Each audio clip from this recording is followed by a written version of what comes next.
আসসালামু আলাইকুম এভরিওয়ান। আশা করি সবাই অনেক বেশি ভালো আছেন। আজকে তৈরি করে দেখাবো গ্রাম বাংলার জনপ্রিয় একটি রেসিপি, সরিষা ফুলের বড়া বা চপ রেসিপি।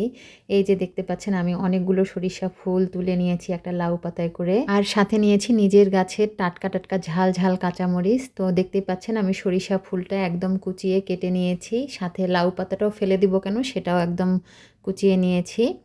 এবার আমি একটা মিক্সিং বলে এগুলো ঢেলে নিব। ঢেলে নিয়ে এগুলো আমি কিছু মশলা দিয়ে ম্যারিনেট করে নিব।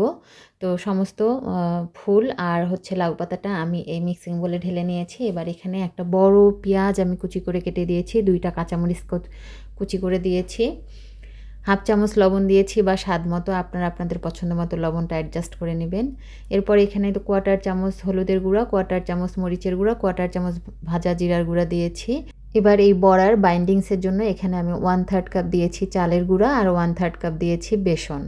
এবার এই সমস্ত উপকরণ আমি খুব ভালোভাবে মেখে নিব। আমরা যেভাবে পেঁয়াজুর ব্যাটারটা তৈরি করি ঠিক একইভাবে এটা তৈরি করে নিব।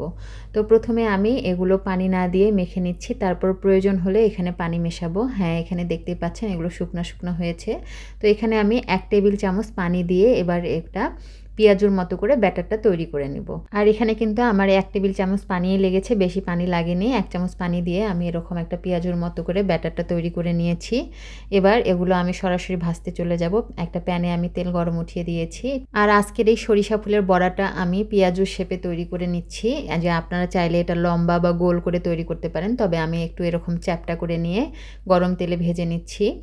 এই শীতকালে কিন্তু সকালে গরম ভাতের সাথে বা সন্ধ্যায় চায়ের সাথে এই সরিষা ফুলের বড়াটা খেতে অত্যন্ত মজা লাগে। তো রেসিপিটি যদি আপনাদের ভালো লেগে থাকে তাহলে ভিডিওতে লাইক কমেন্ট করে দিবেন। আর আমার চ্যানেলে যদি আপনি নতুন হয়ে থাকেন দয়া করে চ্যানেলটি সাবস্ক্রাইব করে দিবেন। তো বড়াগুলো আমি এরকম উল্টে পাল্টে গোল্ডেন ব্রাউন করে ভেজে তুলে নিয়েছি। চেষ্টা করবেন যে বড়াগুলো যেন পুড়ে না যায়, সেদিকে অবশ্যই খেয়াল রাখতে। তো যখন 2 দিকে একই কালার চলে এসেছে তখন আমি বড়াগুলো তুলে নিয়েছি।